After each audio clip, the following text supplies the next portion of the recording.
Hello, my brothers and sisters, and welcome to podcast number 21, Raises. Between Thursday, November 7th, and next Monday, November 12th, the entire bargaining unit will have an opportunity to vote on whether or not to ratify the tentative agreement and make it part of our contract.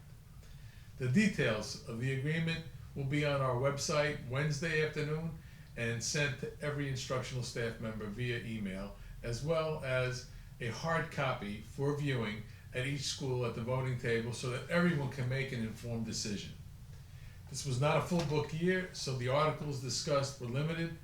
While we may not have gotten everything that we asked for, the PCTA bargaining team did not take a single step backward on any contract items, and our contract continues to improve. The one area that we hear discontent is in the distribution of the raises. Salary compression is an issue in every industry, but in education, it is worse because of government intervention. I've explained many times in my writings why it is that across the board percentage raises are no longer possible. But my message may have set a record for the most deleted unread items on email because people are still not understanding. PCTA is not in the business of disrespecting our most loyal, die-hard veteran members. People who think that are most likely the same people who complain that PCTA is too political, even though every aspect of your job as educators is a political decision. From curriculum to retirement and how much you get paid, and yes, why veteran teachers can't get a straight up percentage raise.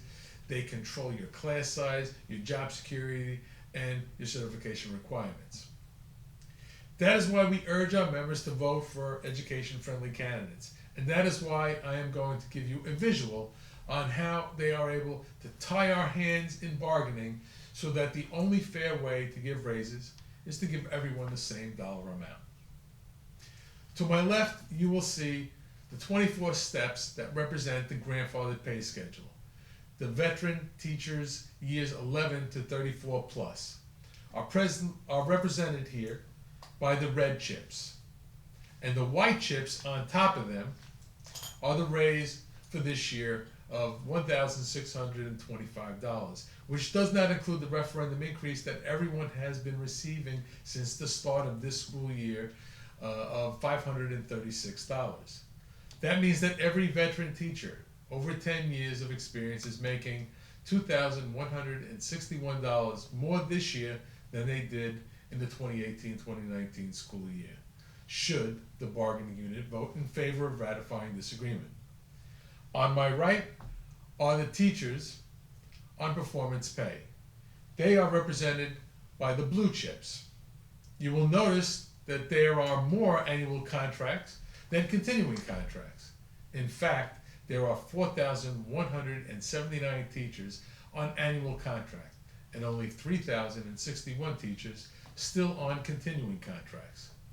You will see one white chip on top of these to represent their raise for this year. So here's the part where the state law screws things up. First, all highly effective teachers on this side must, by law, get a raise that is higher than anyone on the grandfathered schedule. 54% of these guys here are getting this $1,626. That's $1 more than the highest bump on the grandfathered schedule, plus the referendum increase and making it a $2,162 a year more raise than they did get last year. The law also states that all teachers on performance pay who are rated effective must receive 75% of the highest bump on the grandfathered schedule.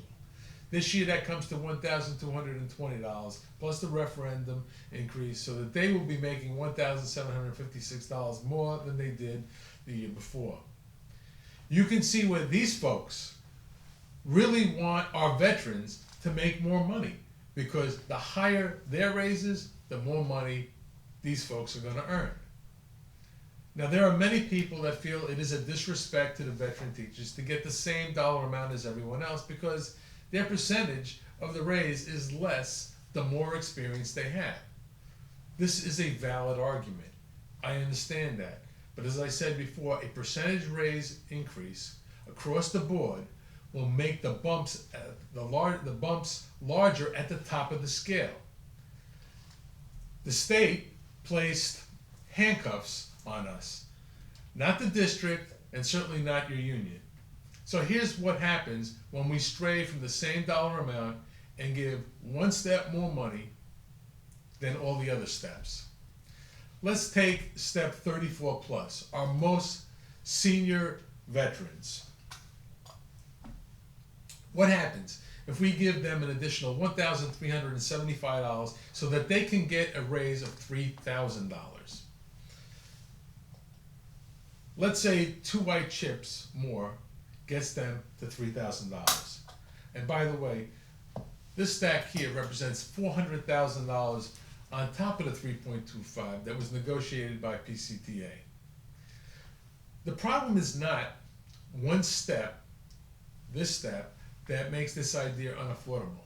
It's the increase, the 4,179 people on this side of the schedule that the law says are entitled to a larger bump, or 75% of the largest bump on the grandfathered schedule. In fact, when I ran the numbers, this scenario pulled all the raises away from every step of the veteran teacher's schedule. So we would have to give the 400,000 all, plus we would have to strip raises from everybody on the veteran scale, except for the one step 34. The truth is that even if we were willing to stiff all the other veteran teachers from step 33 down to step 11, we're still $4.6 million short to be able to make this scenario work.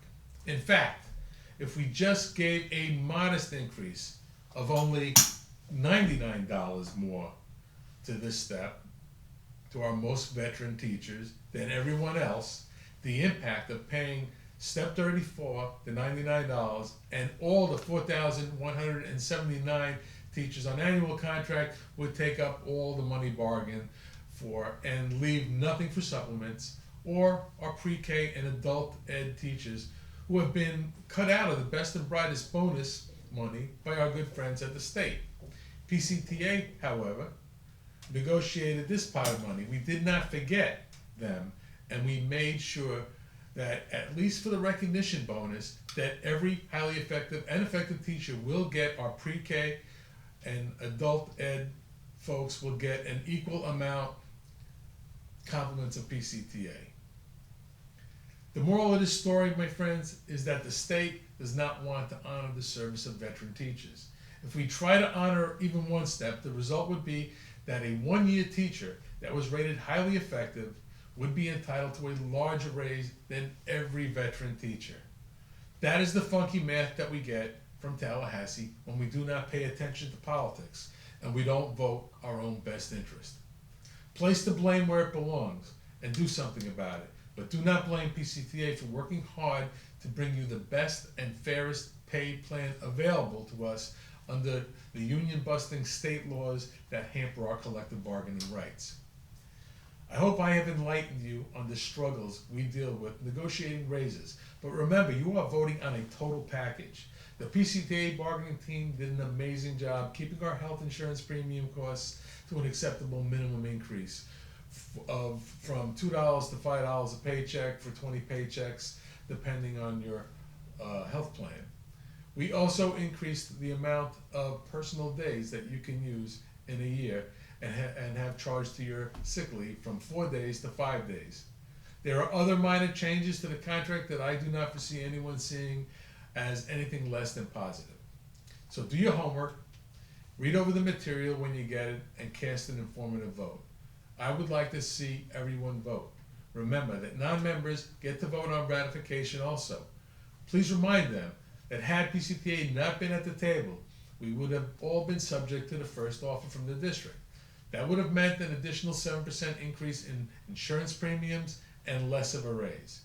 You don't save money by not being a dues-paying member. That only costs us all bargaining power and money. Until next time, thank you for all you do.